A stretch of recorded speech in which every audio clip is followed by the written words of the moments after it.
بسم اللہ الرحمن الرحیم۔ اینک والا جن، مصنف اے حمید، چھٹی کتاب نستور موت کے شکنجے میں۔ چیل نے نستور کو پنجوں میں دبوچا ہوا تھا۔ وہ بڑی تیز رفتاری سے اپنے گھونسلے کی طرف اڑی چلی جا رہی تھی تاکہ نستور کو وہاں جا کر خود بھی کھائے اور اپنے بچوں کو بھی کھلائے۔ نستور گھبرا گیا، سمجھ گیا کہ اب جان بچانی مشکل ہے، مگر نستور نے ہمت کبھی نہیں ہاری تھی۔ آخر وہ ایک جن تھا، اگرچہ چڑیا جتنا چھوٹا ہو گیا تھا اور اس کی پوری طاقت بھی اس کے پاس نہیں تھی، پھر بھی انسان جب مصیبت کا مقابلہ کرنے کے لیے خدا پر بھروسہ کر کے ہمت کرتا ہے تو اس کے اندر بڑی طاقت پیدا ہو جاتی ہے اور خدا بھی اس کی مدد کرتا ہے۔ نستور نے دیکھا کہ چیل کے نوکیلے پنجے اس کے چھوٹے سے جسم کے گرد لپٹے ہوئے تھے۔ نستور نے نیچے دیکھا، اس وقت چیل ایک دریا کے اوپر سے گزر رہی تھی۔ نستور نے خدا کو مدد کے لیے پکارنے کے بعد اپنے جسم کی ساری طاقت کو اکٹھا کر کے اپنے جسم کو زور سے ایک جھٹکا دیا۔ وہ چیل کے پنجوں سے نکل گیا۔ وہ نیچے گر رہا تھا۔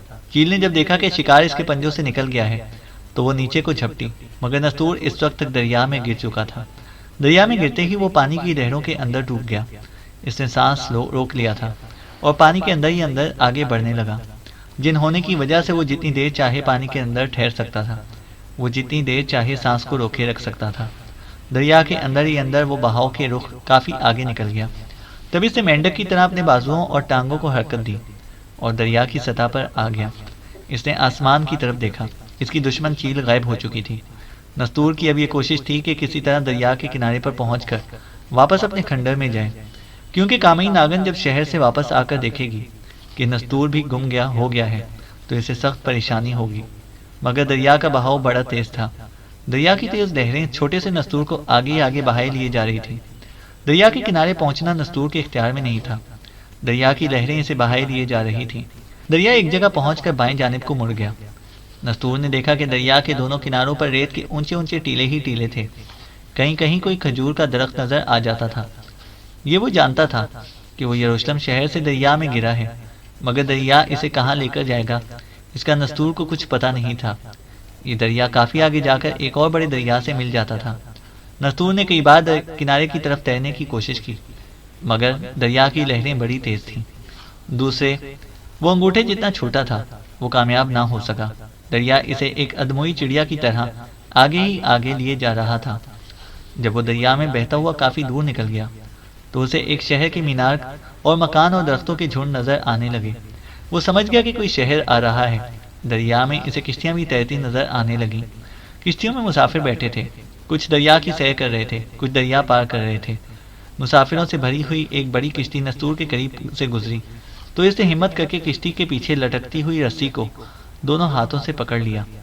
کشتی اسے اپنے ساتھ کنارے کی طرف لیے جا رہی تھی۔ کشتی جب کنارے پر پہنچ گئی تو نستور چپکے سے دریا کنارے کیچڑ اور جھاڑیوں میں گزر کر کنارے پر آ کر بیٹھ گیا۔ اسے خدا کا شکر ادا کیا کہ دریا کی مصیبت سے اسے نجات ملی۔ مسافر کشتی سے اتر رہے تھے۔ ان کے بھاری پاؤں نستور کے قریب پڑ رہے تھے۔ وہ گھاس کی جھاڑیوں میں کبھی ادھر ہٹ جاتا، کبھی دوسری طرف ہٹ جاتا۔ اگرچہ وہ خدا کی مرضی کے بغیر مر نہیں سکتا تھا، مگر اسے خطرہ تھا کہ وہ کسی مسافر کے پاؤں کے نیچے آ گیا تو کچلا ضرور جائے گا۔ جب سارے مسافر چلے گئے تو نستور گھاس میں سے باہر نکلا۔ سامنے سے کھجور کا باغ نظر آیا جہاں کچھ لوگ آرام سے بیٹھے آرام کر رہے تھے۔ ان کے لباس عرب لوگوں جیسے تھے۔ یہ ظہور اسلام سے پہلے کا زمانہ تھا اور یہ یہودی اور عرب کے بت پرست لوگ تھے۔ نستور ایک درخت کے پیچھے چھپ کر بیٹھ گیا اور سوچنے لگا کہ اسے کیا کرنا چاہیے۔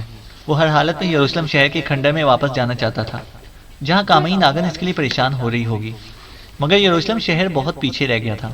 چھوٹے سائز کے نستور کے لیے اتنی دور واپس جانا ممکن نہ تھا۔ دریا کے کنارے اور باغ کے درمیان ایک چھوٹی سی کچی سڑک تھی۔ نستور کے لیے یہ سڑک کافی چوڑی تھی۔ وہ درخت کی اوٹ میں چھپا سوچ رہا تھا کہ سڑک کس طرح پار کرے اور باغ میں پہنچ جائے۔ سڑک پر سے لوگ بھی گزر رہے تھے اور گھڑ سوار بھی گزر رہے تھے۔ ان کے نیچے آ کر کچلے جانے کا خطرہ بھی تھا۔ اتنے میں ایک رتھ وہاں پر آ کر رکا۔ رتھ کے آگے دو گھوڑے جتے ہوئے تھے۔ نستور جلدی سے رتھ کے پہیے پر چڑھ گیا۔ وہاں سے اوپر جا کر اس نے رتھ کے اندر ایک ٹوکرے میں چھلانگ لگا دی۔ ٹوکرا انگوروں کے گچھوں سے بھرا ہوا تھا۔ نستور انگور کے ایک گچھے میں چھپ کر بیٹھ گیا۔ اس کا خیال تھا کہ کم از کم یہاں سے تو کسی طرح باہر نکلے۔ آگے جو ہوگا دیکھا جائے گا۔ رتھبان اپنی زبان میں آوازیں دے کر کسی کو باغ میں بلا رہا تھا۔ باغ میں سے ایک آدمی آیا، اس نے انگوروں کا بھرا ہوا ٹوکرا اٹھایا۔ اسے ایک انگوروں کا بھرا ہوا ایک اور ٹوکرا اٹھا رکھا تھا۔ آتے ہی اس نے دوسرا ٹوکرا بھی رتھ میں رکھا اور رتھ تیزی سے سڑک پر روانہ ہو گیا۔ نستور انگوروں کے گچھے میں چھپ کر بیٹھا ہوا تھا۔ رتھ سڑک پر اچھل اچھل کر جا رہا تھا۔ انگوروں کا رنگ سبز تھا اور وہ نستور کو آموں کی طرح بڑے بڑے لگ رہے تھے، کیونکہ وہ خود بڑا چھوٹا تھا۔ اس رتھ میں جو خاص انگور لدے ہوئے تھے وہ شاہی محل میں شہر کے گورنر کے لیے لے کر جائے جا رہے تھے۔ رتھ شہر کے دروازے میں سے گزر کر شاہی محل میں داخل ہو گیا۔ نستور کو کچھ معلوم نہیں تھا کہ وہ کہاں آ گیا ہے۔ شاہی محل کے پیچھے ایک جگہ پہنچ کر رتھ رک گیا۔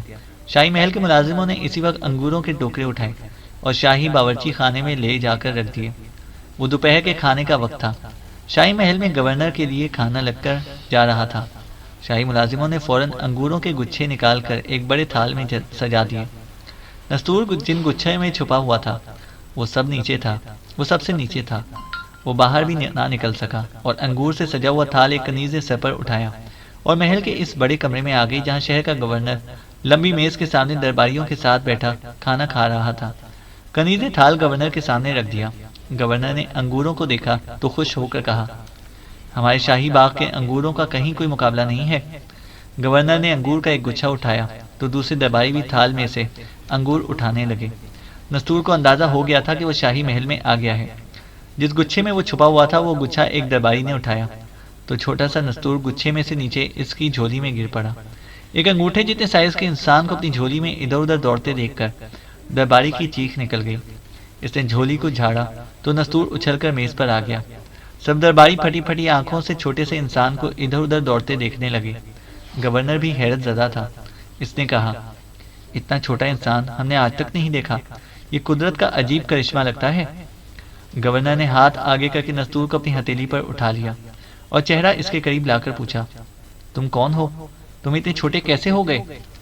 نستور کو کچھ حوصلہ ہوا کہ وہ کسی بادشاہ کے پاس آ گیا ہے، یہاں کم از کم وہ محفوظ ضرور رہے گا۔ اس نے اونچی آواز میں کہا، بادشاہ سلامت، میرا نام نستور ہے، میں کوہ کاف کا جن ہوں، مجھے ایک جادوگر نے اپنے طلسم سے اتنا چھوٹا بنا دیا ہے۔ نستور بھولا بھالا جن تھا، اس نے دل کی بات صاف صاف بیان کر دی تھی۔ اس کو احساس کرنا چاہیے تھا کہ ہو سکتا ہے کہ اس جگہ ایسے لوگ بیٹھے ہوں جو اسے نقصان پہنچا سکتے ہوں۔ انسان کو مجلس میں کسی محفل میں بات کرتے ہوئے سوچ سمجھ کر بات کرنی چاہیے، ہر کسی کے آگے اپنے دل کا راز نہیں کھولنا چاہیے۔ مگر نستور جن بلا بھولا بھالا تھا۔ گورنر نے جب یہ سنا تو درباریوں سے کہنے لگا، ہمیں ایک بڑی دلچسپ چیز مل گئی ہے، ہم اسے سونے کے پنجرے میں بند کر کے اپنے محل میں رکھیں گے اور جب بادشاہ بخت نصر یہاں تشریف لائیں گے تو ان کی خدمت میں پیش کریں گے۔ بادشاہ ہمارے اس تحفے سے بڑے خوش ہوں گے۔ اب نستور کو محسوس ہوا کہ وہ زبان سے بات نکال کر پھنس گیا ہے، مگر اب کچھ نہیں ہو سکتا تھا۔ اس وقت نستور کو پکڑ کر ایک مرتبان میں بند کر دیا گیا۔ شام تک اس کے لیے سونے کا چھوٹا سا پنجرا تیار ہو گیا جس میں نستور کو بند کر کے گورنر کے کمرے میں لٹکا دیا گیا۔ گورنر کی بیوی اور بچے اسے دیکھ کر بڑے خوش ہوئے۔ وہ نستور سے باتیں کرنے لگے۔ نستور ایک آدھا لفظ بول کر چپ ہو جاتا۔ وہ یہی سوچتا کہ اس مصیبت سے کیسے چھٹکارا ہو۔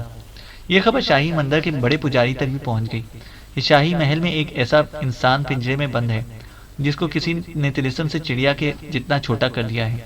اس کے دماغ میں فوراً ایک منصوبہ آ گیا۔ اس نے گورنر سے بالکل نہ کہا کہ وہ چھوٹے آدمی کو دیکھنا چاہتا ہے۔ اپنے دل کی بات اس نے دل کے اندر ہی رکھی۔ اس کی ایک خاص پجارن تھی۔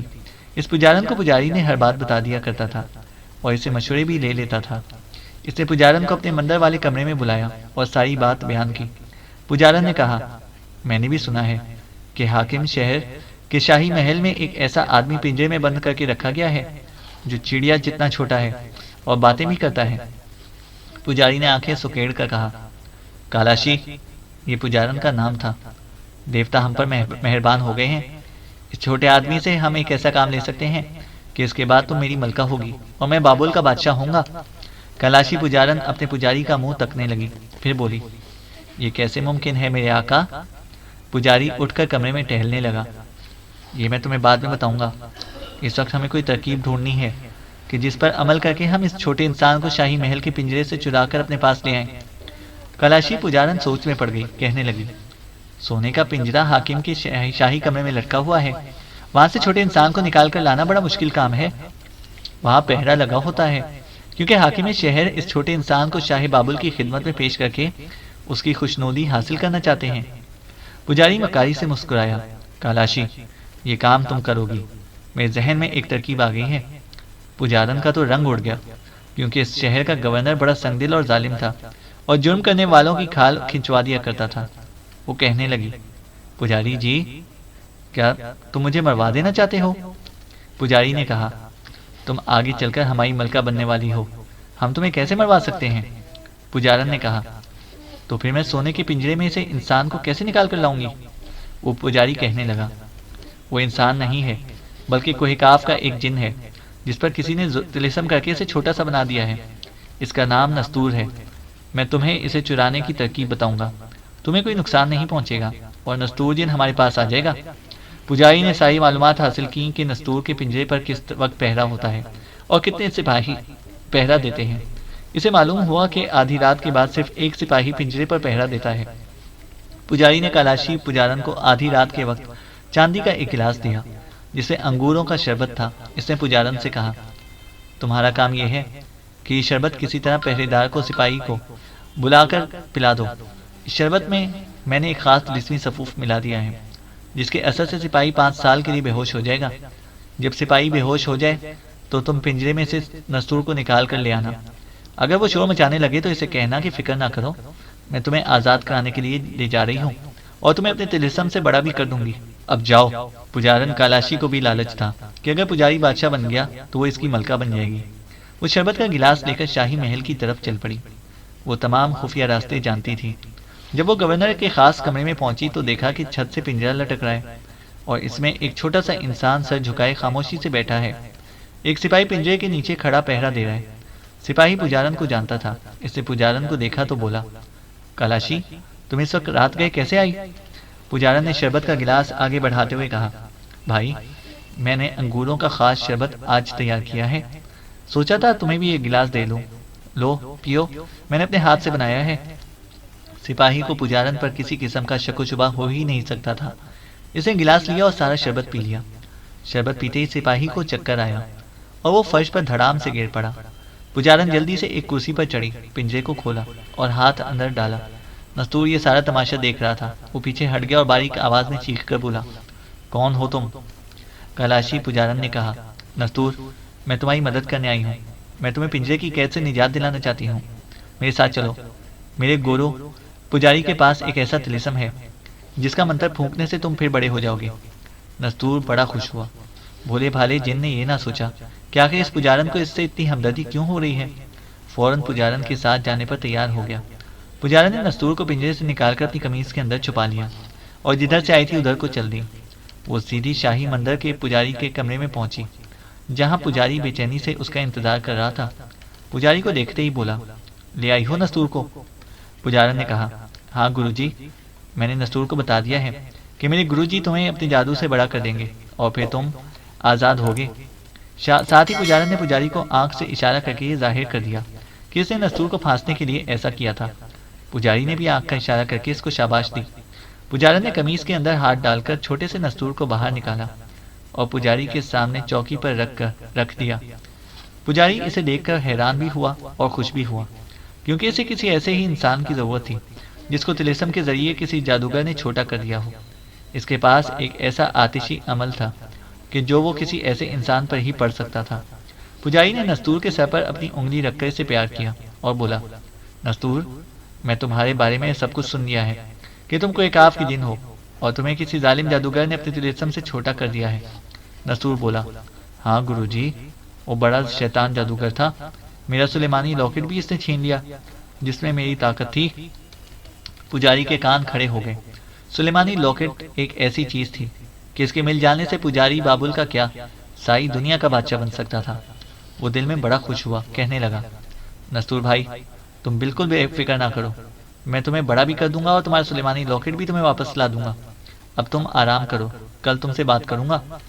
پجاری نے نستور کو ایک الماری میں بند کر دیا اور پجارن کو دوسرے کمرے میں لے جا کر بولا، کالاشی دیوتا ہم پر بے حد مہربان ہو گئے ہیں، اگر کسی طرح سلیمانی لاکٹ ہمارے ہاتھ آ گیا تو پھر ہم ساری دنیا پر حکومت کر سکیں گے۔ یہ لاکٹ کیسے ملے گا؟ پجارن نے سوال کیا۔ پجاری بولا، یہ کام خود نستور سے لوں گا، تم فکر نہ کرو، کل تم سے ملاقات ہوگی۔ میں اب آتشی طلسم کا چلا کرنے لگا ہوں، تم جاؤ۔ پجارن چلی گئی۔ پجاری نے ایک چراغ جلایا اور اس کے سامنے آلتی پالتی مار کر بیٹھا اور آتشی طلسم کے منتر پڑھنے شروع کر دیے۔ دوسرے دن محل میں شور مچ گیا کہ سونے کے پنجرے میں سے نستور غائب ہو گیا ہے۔ کوئی چور سپاہی کو بے ہوش کر کے نستور کو نکال کر لے گیا ہے۔ گورنر نے شہر کے چاروں طرف سپاہی دوڑا دیے اور شہر کی تلاشی کا حکم دے دیا۔ شہر کے مکانوں کی تلاشی شروع ہو گئی۔ مندر میں پجاری کی تلاشی کوئی نہیں لے سکتا تھا، کیونکہ پجاری گورنر کا خاص آدمی تھا اور اس پر بڑا بھروسہ اور اعتماد تھا۔ نستور 2 دن تک الماری میں بند رہا۔ اس دوران پجاری آتشی طلسم کرتا رہا۔ جب عمل پورا ہو گیا تو رات کے وقت اس نے نستور کو الماری سے باہر نکالا۔ نستور نے باریک آواز میں کہا، گرو جی، آپ نے تو مجھے الماری میں قید ہی کر دیا تھا، اس سے تو پنجرے کی قید اچھی تھی، کم از کم ٹھنڈی ہوا تو آتی تھی۔ پجاری نے کہا، نستور بھائی، یہ سب کچھ میں نے تمہاری بھلائی کے لیے کیا تھا، تاکہ تم کو بڑا کر سکوں۔ میں ایک خاص عمل کر رہا تھا۔ نستور نے پوچھا، کیا عمل مکمل ہو گیا ہے گرو جی؟ ہاں، پجاری نے کہا۔ تو پھر مجھے جلدی سے بڑا کر دیں، تاکہ میں شہر بابل میں جا کر مکار جادوگر کو تلاش کروں اور اسے اپنا سلیمانی لاکٹ واپس لا سکوں۔ پجاری نے کہنے لگا، گھبراؤ نہیں، میں خود تمہیں ساتھ لے کر اس مکار جادوگر کے پاس جاؤں گا اور تمہارا لاکٹ تمہیں واپس لا کر دوں گا۔ پجاری نے اپنے طلسمی عمل کے ذریعے معلوم کر لیا تھا کہ نستور کا سلیمانی لاکٹ بابل شہر کے بڑے طاقتور جادوگر زواگو کے قبضے میں ہے۔ اس لاکٹ کی مدد سے وہ کوہ کاف کے سارے جن اپنے قبضے میں کرنا چاہتا تھا۔ پجاری اکیلا زواگو جادوگر کا مقابلہ نہیں کر سکتا تھا، مگر وہ نستور کے ذریعے اسے شکست دے سکتا تھا۔ اس نے نستور سے کہا، میں نے اپنے طلسمی عمل سے معلوم کر لیا ہے کہ تمہارا سلیمانی لاکٹ بابل شہر کے جادوگر زواگو کے پاس ہے، جس کے پاس ایک انسانی پتلا بھی ہے۔ نستور فوراً بولا، ہاں ہاں گرو جی، میں ہوا میں اڑتا جا رہا تھا، میری گردن سے ایک چمگادڑ چمٹی تھی، وہ چمگادڑ نہیں، انسانی پتلا ہی ہوگا۔ پجاری خوش ہو گیا، اس کا طلسم ٹھیک کام کر رہا تھا۔ اس نے کہا، ہاں، وہ چمگادڑ نہیں تھی، طلسمی پتلا ہی تھا۔ اب تم الماری میں آرام کرو، کل رات میں تمہیں لے کر یہاں سے شہر بابل کی طرف روانہ ہو جاؤں گا۔ الماری سے باہر نہ نکلنا، کیونکہ حاکم شہر نے تمہاری تلاش میں چاروں طرف اپنے آدمی دوڑا دیے ہوئے ہیں، جو جگہ جگہ تمہیں پکڑنے کے لیے تلاشیاں لے رہے ہیں۔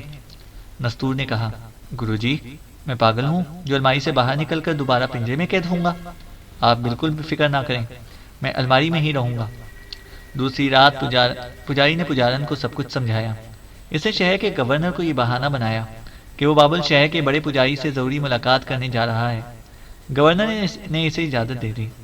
پجاری نے آدھی رات کے وقت نستور کو الماری میں سے نکال کر کہا، نستور بھائی، ہمارے سفر کا وقت آ گیا ہے، چلو، ہم تمہارے لاکٹ کی تلاش میں بابل شہر جا رہے ہیں۔ پجاری نے بڑی تیز رفتاری سے سواری کا انتظام کر رکھا تھا۔ 6-7 گھوڑے اور سوار اس کے ساتھ تھے۔ یہ قافلہ یروشلم سے نکلا اور بابل شہر کی طرف روانہ ہو گیا۔ 6 دن کی مسافت یعنی سفر طے کرنے کے بعد پجاری بابل شہر کے پاس پہنچ گیا۔ بابل شہر میں وہ سب سے بڑے مندر کے پجاری کے پاس جانے کی بجائے ایک سرائے میں اتر گیا۔ اس نے گھڑ سوار وہیں سے واپس کر دیے۔ وہ کسی کو اپنے آنے کی خبر نہیں کرنا چاہتا تھا۔ نستور کو پجاری نے اپنی جیب میں رکھا ہوا تھا۔ دوسرے دن اس نے شہر سے باہر ریت کے ایک ٹیلے کے پاس بیٹھ کر سورج کی طرف منہ کر کے ایک خاص طلسمی عمل کیا۔ اس طلسمی عمل نے اسے زواگو جادوگر کے ٹھکانے کا پتہ بتا دیا۔ اس کی آنکھوں میں زواگو کی شکل اور اس نے جہاں لاکٹ چھپایا ہوا تھا اس کوٹری کی بھی تصویر آ گئی۔ کوٹری میں ایک صندوق میں سلیمانی لاکٹ بند تھا۔ اس صندوق کے اوپر طلسمی انسانی پتلا بھی پڑا تھا۔ اس میں اتنا زبردست طلسم تھا کہ کوئی انسان اسے ہاتھ نہیں لگا سکتا تھا۔ ہاتھ لگاتے ہی وہ آدمی پٹاخے کی طرح پھٹ کر پرزے پرزے ہو سکتا تھا۔ یہ کام پجاری نے نستور سے لینا تھا۔ چینل کو سبسکرائب کریں اور بیل آئیکن کو پریس کریں تاکہ ہماری ہر اپڈیٹ آپ کو بر وقت مل سکے۔